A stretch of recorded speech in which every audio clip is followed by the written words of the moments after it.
Man, you guys are incredible today. You've got me fired up. We may never sit down. Let me ask you a question today. How many of you have ever been bullied? I remember when I was in high school, and even some in junior high, where there were these bullies, there were these guys who really picked on me. In fact, I would be walking down the hall and they would come up behind me and they would knock the books out of my hand, and my books would go all over the floor in the hallway, and they would start kicking them down the hall. And then all the other folks, they started kind of joining in, kicking my books all the way down the hall until finally I could, kind of catch up to them and grab them up again. There were even times when I would go to the water fountain and these same boys would come up behind me, and as I'm bent over to get a drink, and they would give me a nice big wedgie, which always felt really, really good. Then there was a time where there was this guy, really he was a man, he had failed I don't know how many years. And he just decided one day he wanted to beat me up. But I think about all these times where I was picked on and bullied in school, and now as I look back, I just wish that just once I would have had the courage to stand up to those bullies.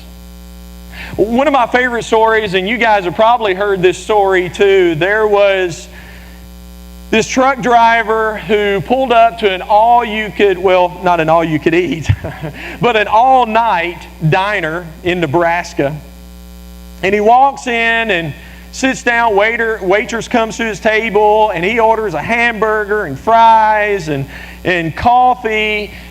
And a little bit later on, the waitress brings all of his food out, and he's getting ready to take a bite when all of a sudden these three big, tough-looking biker dudes walk into the diner. And they see him sitting there, and they walk over to him, and they start picking on him. And they start bullying him. In fact, one of them takes the hamburger out of his hand and takes a bite of it. Another one reaches down and grabs his fries and starts eating it. And then another one grabs his coffee and starts drinking it. And they're making fun of him, and they're picking on him. And finally, very calmly, the truck driver stands up, takes his check, goes to the counter, lays down some money, and he walks out. And his waitress, seeing all of this hurt just at what she's just witnessed, runs to the window and she watches as he drives away. And then the biker guys, they sit down, and so she goes over to their table, and they're all laughing and cutting up. And finally one of them says to the waitress, he wasn't much of a man, was he? And the waitress looks at him and says, well, I don't know about all that, but I know one thing, he wasn't much of a truck driver. And they all bust out laughing, and finally one of them asked, well, what do you mean? And she said, well, he just ran over 3 motorcycles on his way out of the parking lot. And you hear that story, and it's just like, yes, right? That is so awesome. We love stories of courage, right? And really, I think that's one of the reasons why we fall in love with the story of David and Goliath. How many of you have ever heard this story before? Okay, look around. Most of us have. Now, here's the deal. Most everybody has heard this story before. I mean, this is one of the most well-known stories in all the world. It doesn't matter if you came from a secular home where you never opened the Bible, you never went to church, more than likely you have heard the story of David and Goliath. And it is a great story because it is a story about courage. And so if you got your Bibles with you this morning, we're going to look at this story. Normally I put the passages up on the screen, but this is going to be a lengthy reading today. So 1 Samuel chapter 17 is going to be our text, and I want to kind of set up the story for you today. The children of Israel and the Philistines were at war. Now, the children of Israel, they were up on one hill, and then the Philistines were up on another hill. And then in the middle of these two hills was a valley called Elah. But neither army approached each other. Neither army advanced on each other. For the children of Israel, one of the reasons why they didn't advance was because during this day and time, the Philistines had all the blacksmiths. And so they had all the swords, and they had the shields, and they had the weapons. But the Philistines didn't advance on the children of Israel because they were up on this high hill. And you guys know, especially from a military advantage, if you have the height, or if you have the upper advantage, then you've got all the advantage because it's tough fighting your way up, right? And so what you have is power versus position, and neither one is advancing or making a move on the other. Until finally the Philistines come up with an idea. They send down a challenger. Their champion by the name of Goliath. And this is what the text says. Basically, Goliath comes out and he issues this challenge to the people of Israel. He comes out down to the valley of Elah. He faces the army of Israel and he says, listen, there's no reason for all of us to fight. There's no reason for this huge massacre to take place where both of us are losing soldiers. Listen, you send out your best soldier to challenge me. And if your soldier wins, then the entire Philistine army surrenders to you. But if I beat your best man, then the entire Israelite army surrenders to us. And he comes out and he issues this challenge for 40 days. And this is what the Bible tells us in verse 11, that the people of Israel, the army of Israel, was dismayed and they were terrified. They were scared to death. Nobody would step out into the valley of Elah and meet Goliath and his challenge.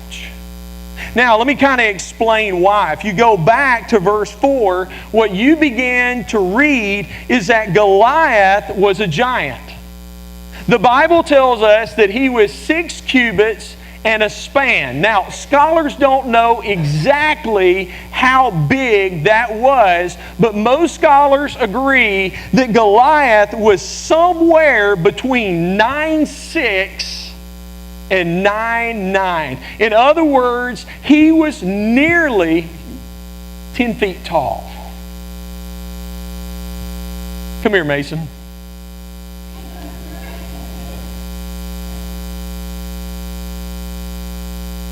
I won't hurt you. Not much. I want you to face this wall right here.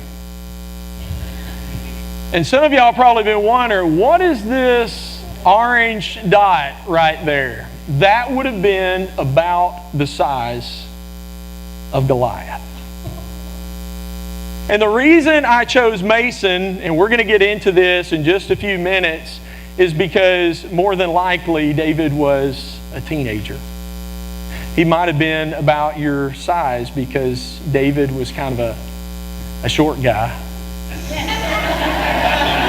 I'll give you a hug on that one, man. You can be seated, buddy.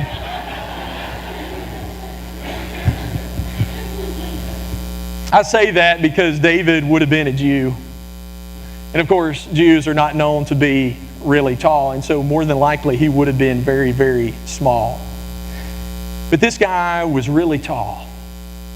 He was a giant. He was huge.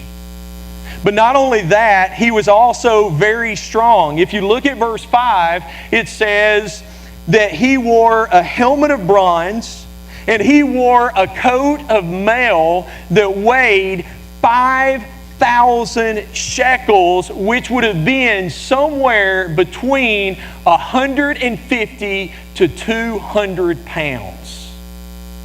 How much do you weigh, Mason?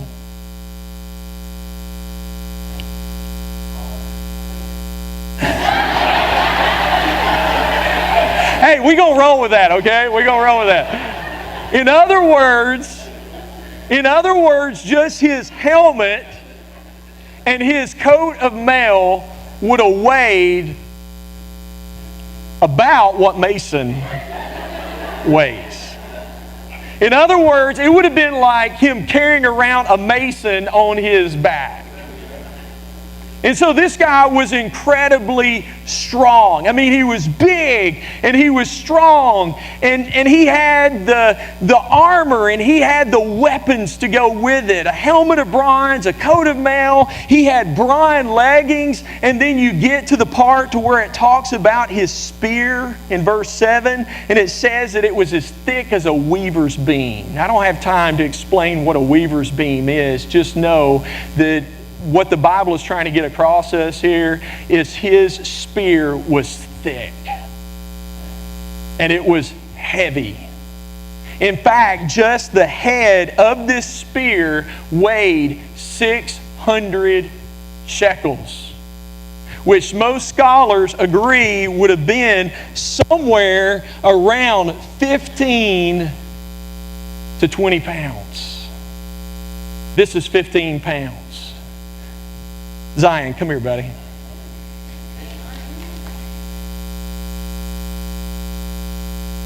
I want you to turn around these people and hold this. Now, be careful now. Don't drop it on your toe.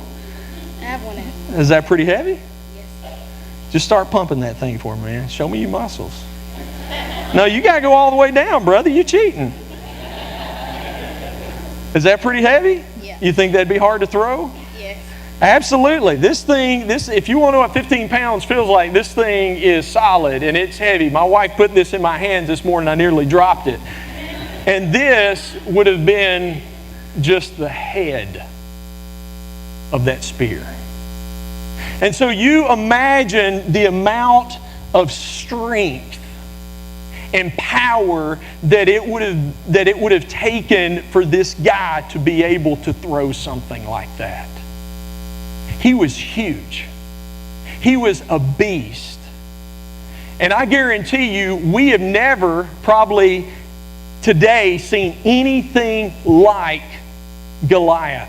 His size and his stature. I mean, this guy, we would have looked at him and we would have been probably dismayed and terrified because he was a beast. And so they're scared. Israel is terrified. And Goliath basically doesn't have to do anything because he is defeating them by fear alone. They're paralyzed, and many of them, as we see in the text in just a few minutes, they are running away from the challenge instead of running to meet the challenge. Now let me say this. This is what Satan wants to do to us. Satan wants us to be so terrified and so afraid before the battle even begins, because here's what fear does. It paralyzes us. It keeps us from advancing. It keeps us from acting. It keeps us exactly where we are right now, spiritually. Now, the good news is this. There were 3 soldiers in Israel's army, and their father was an old man from Bethlehem by the name of Jesse. Now, Jesse had 8 sons in all, and the youngest of those 8 sons was David. Now, David was very, very young. A lot of scholars believe that he was a teenager. And you say, well, Slate, how do you know that? His age is never given in the text. Well, this is what we do know. Only 3 of the 8 brothers were old enough to go into the military. The other 5 were too young, and David was the youngest of the 5. He was also given a job that you would give to a boy. He was given the duty or the job of being a shepherd. But later on, we're going to see him being referred to as a youth. He was very, very young. But one day, his father Jesse calls him out from the field, and he says, I have a job for you. I want you to take supplies to your brothers at the battle line. And that's the way things worked back then. They didn't have a soup kitchen where everybody kind of gathered around and ate and the military fed them. No, it was the job of the families to supply their needs. And so he sends his son David, and that's where we're going to pick up starting in verse 20. And again, this is going to be kind of a lengthy reading, but I need you to stay with me. So David rose early in the morning, left the sheep with a keeper, and he took the things and went as Jesse had commanded him. And he came to the camp as the army was going out to fight and shouting for battle. For Israel and the Philistines had drawn up in battle array, army against army. And David left his supplies in the hand of the supply keeper, ran to the army, and came and greeted his brothers. Then as he talked with them, there was the champion, the Philistine of Gath, Goliath by name, coming up from the armies of the Philistines. And he spoke according to the same words. And it was those same words, come and challenge me. If your soldier beats me, we'll be your slave. If I beat them, you guys will be my slave. Well, David heard these words, and all the men of Israel, when they saw the man, fled from him and were dreadfully afraid. So the men of Israel said, have you seen this man who came up? Surely he has come to defy Israel, and it shall be that the man who kills him, the king will enrich with great riches. Will give him his daughter and give his father's house exemption from all taxes. Okay, so let's stop right there, okay? Notice not only are the children of Israel, the army of Israel, dismayed and terrified of Goliath, but also the king. King Saul is scared because he's just looking for someone to go out and take down Goliath. And he says, if you'll do it, any man that does that, I'm going to make you wealthy, I'm going to give you my daughter, and your family is going to be exempt from all taxes. So Saul is scared as well. Then David spoke to the man who stood by him, saying, what shall be done for the man who kills the Philistine and takes away the reproach from Israel? For who is this uncircumcised Philistine that he should defy the armies of the living God? And the people answered him in this manner, saying, so shall it be done for the man who kills him. Now Eliab, his oldest brother, heard when he spoke to the men, and Eliab's anger was aroused against David. And he said, why did you come down here? And with whom have you left those few sheep in the wilderness? I know your pride and the insolence of your heart, for you have come down to see the battle. And how many of you just want to say, what battle would you be referring to, Eliab? Because nothing's happening. You guys are either shaking in fear, paralyzed, or you're running from the battle. And David says, what have I done now? Is there not a cause? Then he turned from him toward another and said the same thing. And these people answered him as the first one did. Now when the words which David spoke were heard, they reported them to Saul. And he sent for him. Then David said to Saul, let no man's heart fail because of Goliath. Your servant will go and fight with this Philistine. And Saul said to David, you are not able to go against this Philistine to fight with him, for you are a youth, and he is a man of war from his youth. In other words, David, he's been a soldier longer than you've been alive. He's been doing this a long time. But David said to Saul, your servant used to keep his father's sheep. And when a lion or a bear came and took a lamb out of the flock, I went after it and struck it and delivered the lamb from its mouth. And when it arose against me, I caught it by the beard and struck it and killed it. Your servant has killed both lion and bear, and this uncircumcised Philistine will be like one of them, seeing he has defiled the armies of the living God. Moreover, David said, the Lord who delivered me from the paw of the lion and the paw of the bear, He will deliver me from the hand of this Philistine. And so Saul said to David, go, and the Lord be with you. So Saul clothed David with his armor, and he put a bronze helmet on his head, and he also clothed him with a coat of mail. And David fastened his sword to his armor, and he tried to walk, but he couldn't. So David took them off. Then he took his staff in his hand, and he chose for himself 5 smooth stones from the brook. And he put them in his shepherd's bag, in a pouch which he had, and his sling within his hand. And he drew near to the Philistine. And the Philistine came and began drawing near to David. And the man who bore the shield went before him. And when the Philistine looked about and saw David, he was disdained, for he was only a youth, ruddy and good looking. So the Philistine said to David, am I a dog that you come to me with sticks? And the Philistine cursed David by his gods. And the Philistine said to David, come to me, and I will give your flesh to the birds of the air and the beasts of the field. Then David said to the Philistine, you come to me with a sword, with a spear, and with a javelin, but I come to you in the name of the Lord of hosts, the God of the armies of Israel, whom you have defiled.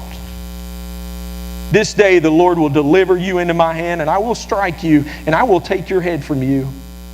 And this day I will give the carcasses of the camp of the Philistines to the birds of the air and the wild beasts of the earth, and all the earth may know that there is a God in Israel. Then all this assembly shall know that the Lord is not saved with sword or spear, for the battle is the Lord's, and He will give you into our hands. So it was when the Philistine arose and he came and he drew near to meet David, that David hurried and he ran toward the army to meet the Philistine. Then David put his hand in his bag and he took out a stone and he slung it. And he struck the Philistine in the forehead, so that the stone sank into his forehead and he fell on his face to the earth. So David prevailed over the Philistine with a sling and a stone, and he struck the Philistine and he killed him. Let me ask you a question this morning. Who should have gone out to meet Goliath?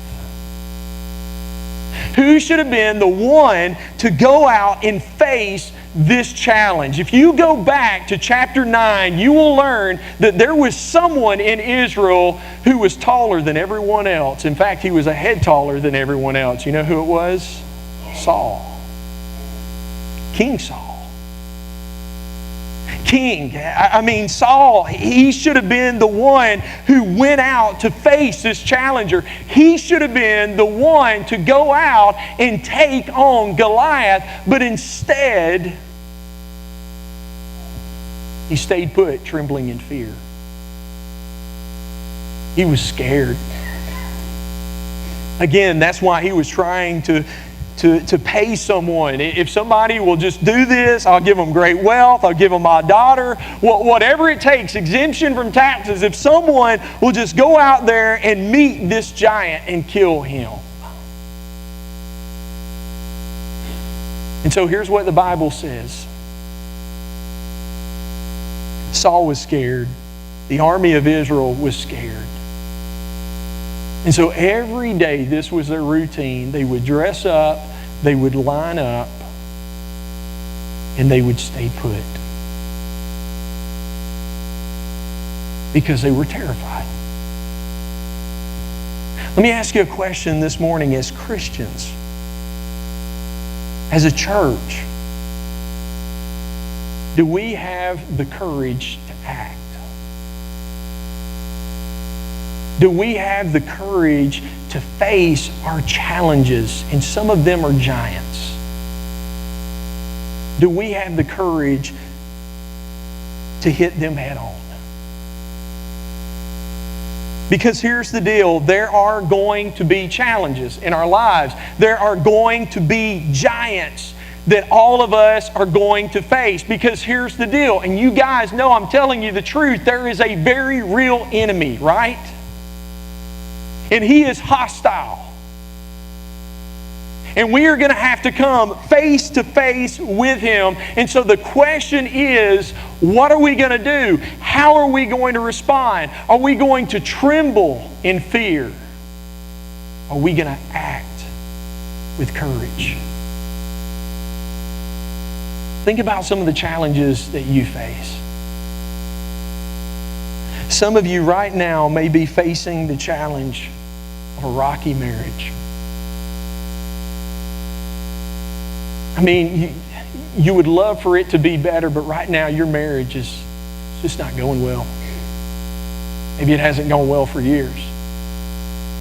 Or maybe some of you right now are facing the challenge of raising kids.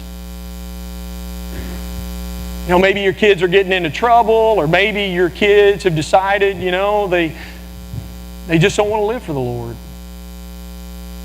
And so you've got all these challenges that you're facing with your kids. Maybe it's your finances. Maybe it's your work. Maybe it's your walk with God. Maybe it's some sin in your life. Some addiction. And man, you're just, you know, you're terrified at the thought of no longer doing that anymore. You're terrified at the thought of trying to break away from that and bringing that sin down.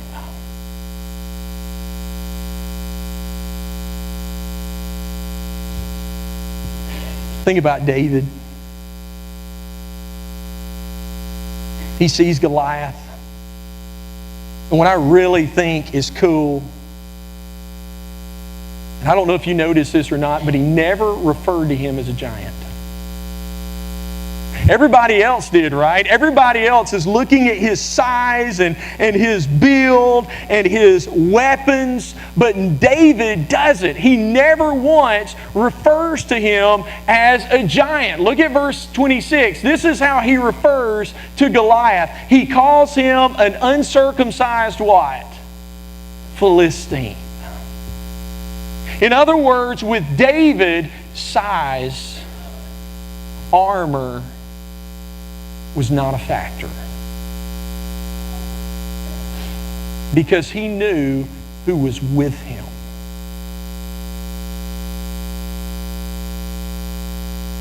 And so David couldn't understand why everyone was just standing there talking and no one was going out and shutting this big guy up. And I think one of the reasons why is because they had forgotten the mission. Right? They were content to dress up and line up and stay put, and they had totally forgotten the mission. Kind of reminds me of Hank Aaron and Yogi Berra. When Hank Aaron was a rookie for the Braves, the Braves took on the Yankees in the World Series. And of course, Yogi Berra was the catcher. And normally what Yogi would do as batters would step up to the plate is he would start talking to them. You know, trying to take them off of their rhythm and to get their attention so that they couldn't, you know, hit the ball. And so Hank comes up to the plate. And Yogi starts in on him, man. He's talking to him. He says, Henry, he says, you don't know how to hold a bat. He says, you're supposed to hold the bat so that you can see the trademark on the bat. But Hank Aaron never says a word. And the very next pitch, man, Hank swings and he takes it out of the park and he comes around the bases. And when he gets to home plate, he looks at Yogi and he says, didn't come here to read.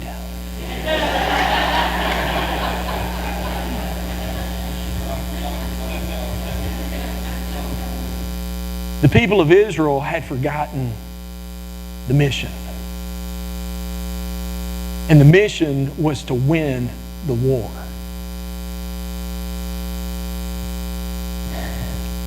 And David saw only one godly option. and it was to act. But to do that, it was going to take courage. Now, let me share, as we close out this morning, let me share some things we can learn about courage from this story. First of all, courage will reject the status quo option as a solution. How many of you have ever been, content with the way things are in your life? How many of you, again, let's talk about marriage. How many of you are content in your marriage? You know it's not good, but you guys have been doing things this way for so long, you've just gotten to the point to where it's just like, it's not ever going to change, and you're just kind of content with the fact that you guys still live in the same house. Or how many of you would say that you are content with your walk with God?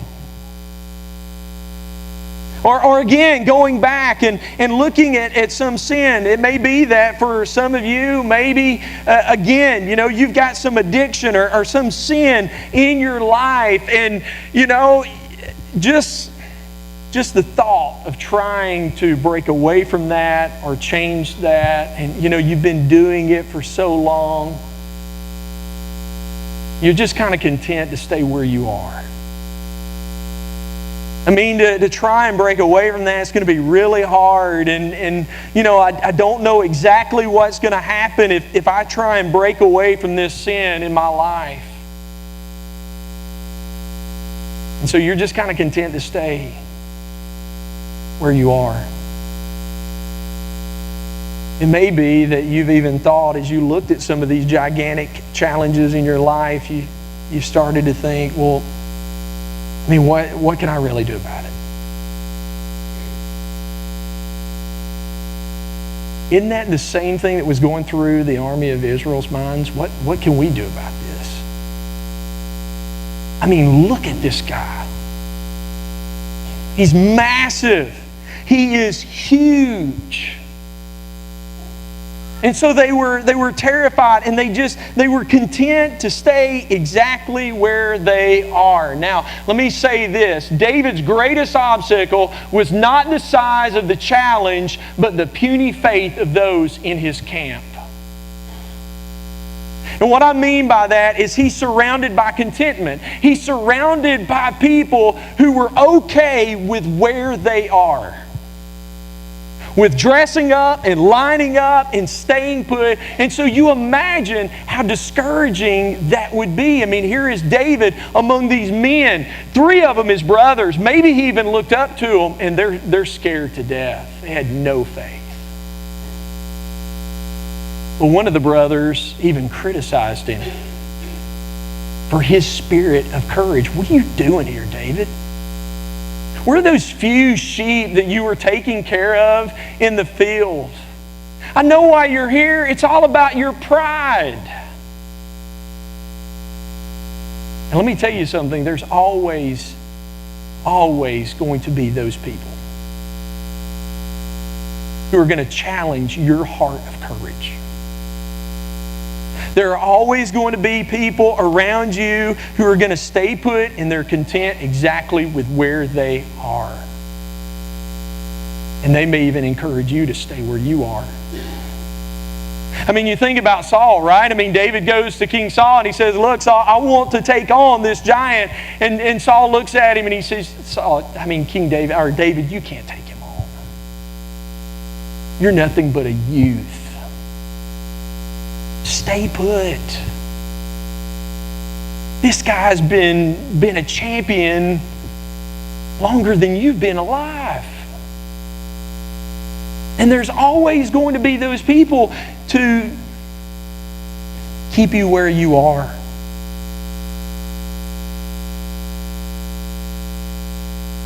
There was a preacher who went to a church who had been stagnant for many years and needed a revival. And one of the things he wanted to start with is getting some of the people in the back pew to come up. 80% of the church sat in the back. And so every Sunday he would come in, and Wednesday, and he'd say, "Look, let's all move up together. Let's all be together." and no one would move.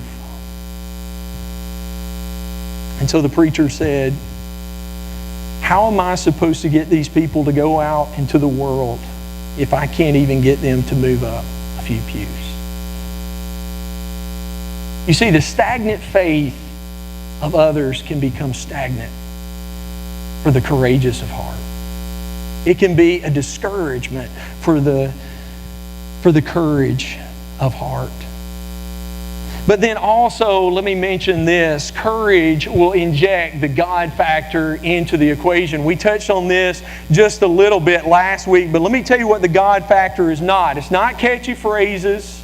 It's not bumper stickers. It's not some neat saying out on the sign. In fact, if you go back to the story, you have David who goes to King Saul, and what does King Saul say to him? He says, no, you can't do it, but David says, no, I can do it. And so here's what Saul says to him, well then go and the Lord be with you. And it's just like, Saul, are you serious? Brother, that's cheap talk. If you really believed that the Lord was with you, you would have gone down there 40 days ago and you would have taken this guy out. That's not the God factor. The God factor is when we intentionally take on the challenge that we will not meet unless God shows up. It means living as if there are no odds too impossible for God.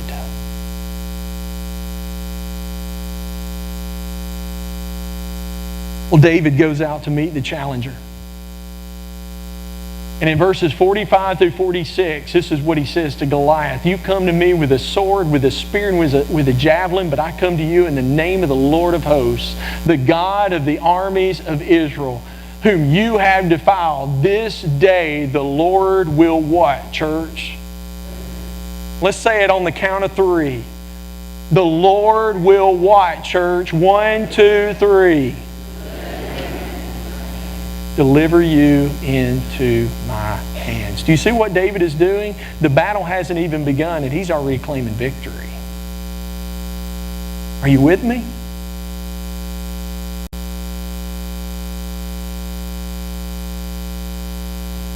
In his mind, Goliath had no idea who he was challenging. Because David knew God. He thought Goliath was absolutely crazy. And you ask yourself, well, how did David come to know God like this? And there's two possibilities. First of all, as you get into the book of Psalm, you see that David was constantly in the Word, meditating on the Word. And you can just kind of imagine him out there with his sheep under a tree, meditating on God's Word. And as I told you last week, when we are full of the Word of God, let me tell you something, it pours courage into us. But then also, David was able to look back to the past. He said, Saul, I'm not as big as a bear, but when the bear came after me, God showed up. And Saul, I'm not as strong as a lion, but when that lion tried to kill me, God showed up. So when I go down that hill and fight that giant, based on everything I know about God, why should I believe that He's not going to show up again and take care of the enemy?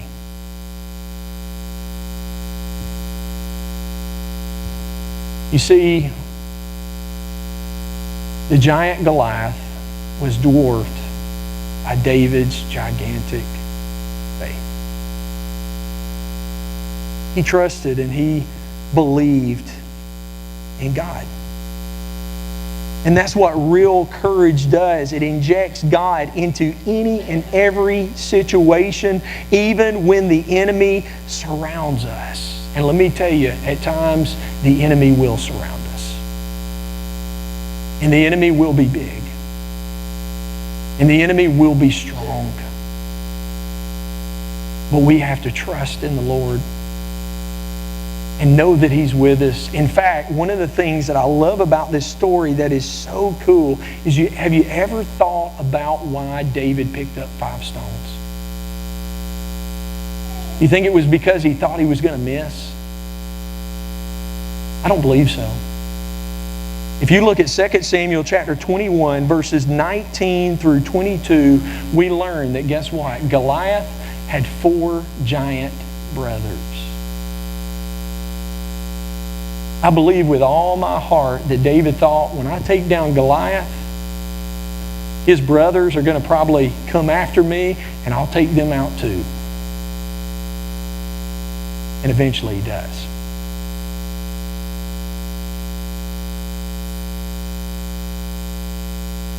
We're all going to face challenges in this life. But one of the things this story shows us about God is He gives victory to those who have the courage to trust Him.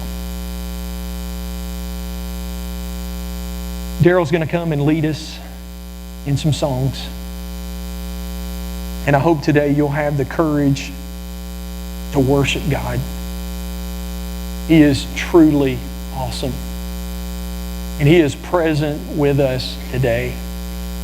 And so I hope you'll lift up your voices as we sing.